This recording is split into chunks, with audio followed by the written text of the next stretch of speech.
बघा, आज आपण पाहणार आहोत सराव संच 15 इयत्ता 7वी. बघा, पहिलं दिलेलं आहे त्याच्यामध्ये आकृतीचे निरीक्षण करा व कोन AWB साठी पुढील सारणी पूर्ण करा.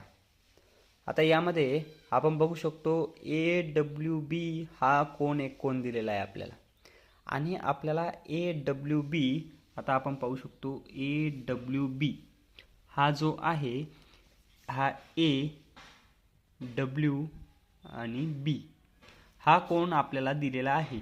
तर यावरून आपल्याला ही इकडची सारणी पूर्ण करायची.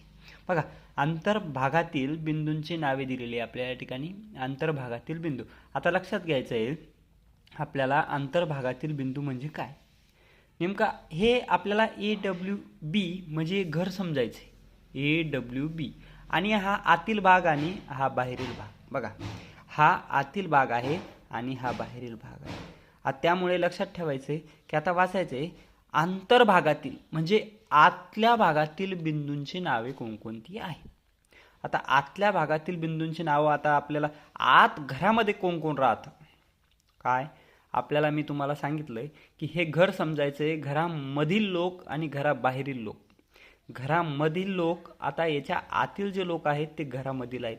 तर इथं रामराव असेल, इथे काय जे नावाला तुम्हाला इथं नारायण असेल, इथं काय नाव तुम्हाला ठेवायचे तुम्ही मनानेही ठेवू शकता. पण आपल्याला जे दिलंय की RNC आणि X, बघा RNC आणि X बरोबर. तर मग आपल्याला काय विचारलंय, अंतर्भागातील बिंदूंची नावे. मग अंतर्भागातील बिंदूंची नावे काय येईल बघा बरं. आता आपण लिहू शकतो डायरेक्ट. काय लिहू शकतो, R पॉइंट परत C परत X आणि N. बघा, हे झाले RCX आणि N हे आतील लोक. आता दुसऱ्या याच्यात आपल्याला काय विचारलंय, अंतर्भागातील बिंदूंची नावे. हे झालेत आपला बरोबर. आता आपल्याला विचारलंय बाह्य भागातील बिंदूंची नावे. आता बाहेर हे घर आहे, तर याच्या घराच्या व्यतिरिक्त बाहेर कोण कोण गेलेलं आहे, ह्या घरामध्ये कोण कोण गेलेलं आहे बघा. कशाला गेलेले असेल तर त्या पॉईंटची नावे आपल्याला लिहायची सांगितली. तर काय पॉईंटची नावे येईल बघा. आता त्याच्यामध्ये पहिलं आहे TU, त्याच्यानंतर Q, V आणि Y. बघा, बाहेर घराबाहेरील लोक कोणकोणते, तर आपल्याला फक्त पॉईंट बघायचे. TU, Q, V आणि Y सरळ सरळ लिहून टाकायचे. पॉईंट T, U, त्याच्यानंतर Q, त्याच्यानंतर V आणि त्याच्यानंतर Y. बघा, आता आपलं हे झालं बाह्य भागातील बिंदूंची नावे. म्हणजे बाहेर ज्या कोणांच्या बाहेर जे कोण आहेत, काय कोणी असो, तुकाराम असेल, विजय असेल, योगेश असेल, याच्यामध्ये नाव दिलेलं आहे TU, उमेश असेल, क्वीन असेल, कोण जे असेल त्यांची नाव आपण काय केलेली इथे शॉर्ट फॉर्ममध्ये लिहिलेली आहे.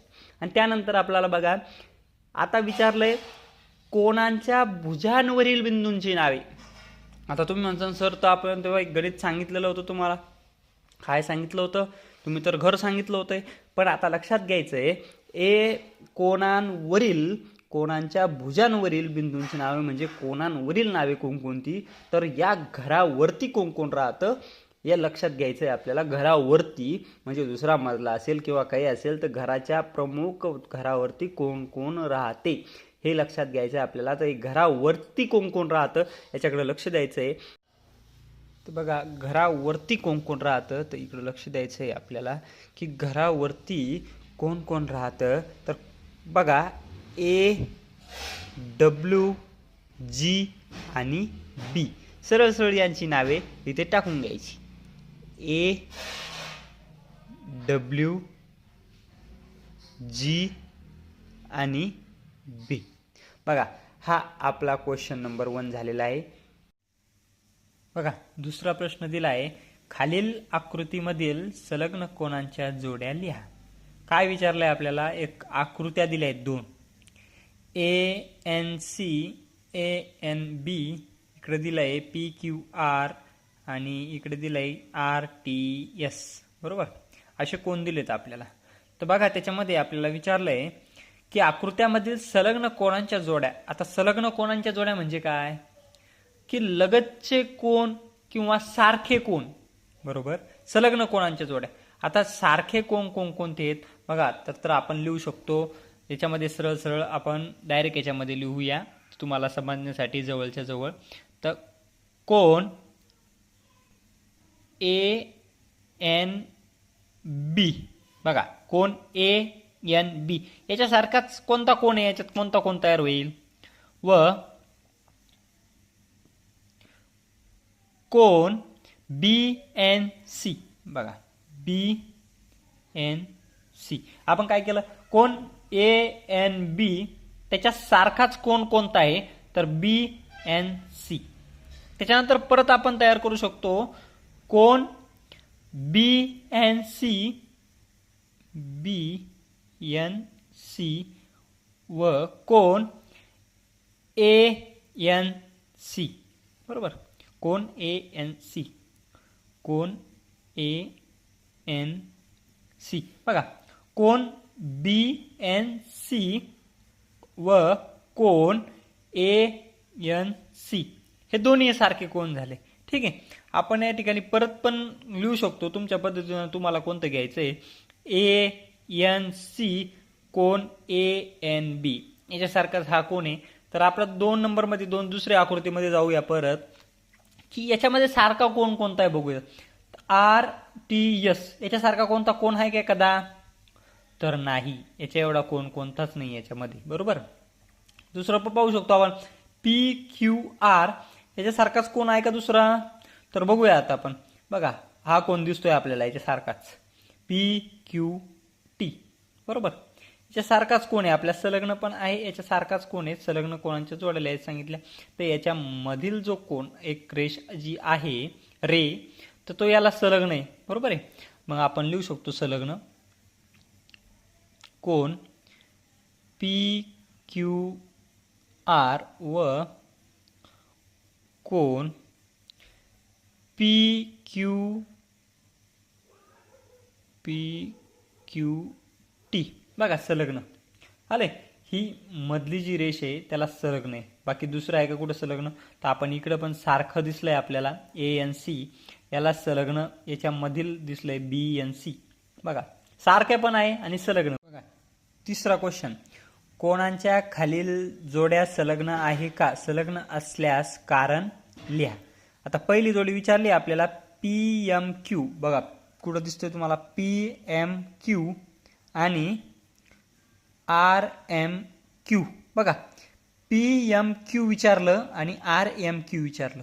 आता दोन्ही जोड्यातील ही जी मधली जी रेष आहे, दोन्ही जोड्यांची मधली रेष एक आहे, म्हणून पहिला जो कोण आहे तो काय लिहायचं सरळ सरळ, PMQ व RMQ हे संलग्न आहेत.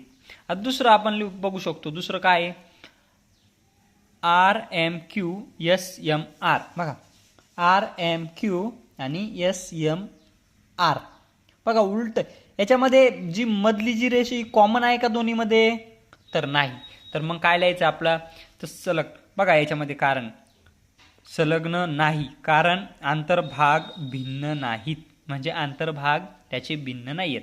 तिसरं पण तसंच आहे RMS, बघा RMS व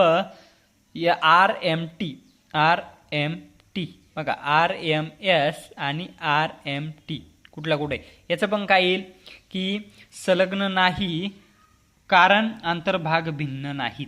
आणि शेवटची बघा RSMT कोण व कोण RMS, बरोबर. बघा SMT व कोण RMS, SMT व कोण RMS. आता हे दोन्ही मध्ये कॉमन काय आहे, SM आहे, SMT आहे आणि RMS दोन्हीमध्ये ही रेष S आणि M ही कॉमन आहे, हा रे कॉमन आहे. तर कॉमन असल्यामुळे ह्या शेवटी हे संलग्न आहे. शेवटी काय लिहायचं, संलग्न आहे